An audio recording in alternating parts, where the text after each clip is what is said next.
Welcome back. હળવદની ધર્મસભામાં શંકરાચાર્યની શિક્ષણને લઈને ટકોર, જેમાં દ્વારકા પીઠાધીશ્વર શંકરાચાર્ય સદાનંદ સરસ્વતીએ નિવેદન આપ્યું કે શાળાઓમાં બાળકોને ધર્મનું શિક્ષણ તો અપાઈ જ નથી રહ્યું. ચંદન ચોટી પર પ્રતિબંધ મૂકતી સ્કૂલોમાં બાળકોને કેમ મોકલો છો? માત્ર બિલ્ડિંગ નહીં, સારી શાળાઓ પણ બનાવો. નાની લીટી ભૂંસવાના બદલે મોટી લીટી ખેંચો. સાથે એવું પણ કહ્યું કે આપણા બાળકોને આપણે ક્રિશ્ચિયન સ્કૂલમાં કેમ મોકલીએ છીએ?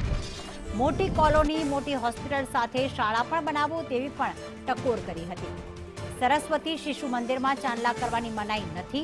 ધર્મ અને શિક્ષણના સમન્વય મુદ્દે સમાજને જગાડવાનો પ્રયાસ કરવામાં આવ્યો અને એવું પણ કહેવામાં આવ્યું કે બાળકોને આવી શાળાઓમાં મોકલવા અંગે વાલીઓએ ચેતવવું જોઈએ.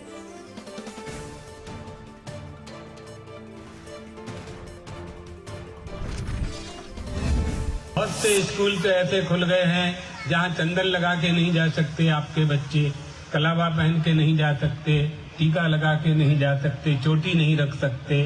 ऐसे स्कूलों में जाना ही नहीं चाहिए जहाँ रोली चंदन लगाने की मनाही करते हों. हमें अपने धर्म का त्याग नहीं करना है. हमें खुद आप लोग बड़ी बड़ी कॉलोनी बनाते हैं, बड़े बड़े हॉस्पिटल बनाते हैं, बड़ी बड़ी सड़कें बनाते हैं, बड़े बड़े मकान बनाते हैं. अपना बड़ा स्कूल क्यों नहीं बना सकते? हम अपने बच्चों को क्रिश्चियन स्कूलों में क्यों भेजते हैं जहाँ चंदन लगाने की, चांदला करवानी मनाही है? ऐसे स्कूलों में क्यों भेजते हैं हम? क्योंकि हमारे पास स्कूल नहीं है. हमें स्वयं अपने स्कूल बनाने चाहिए.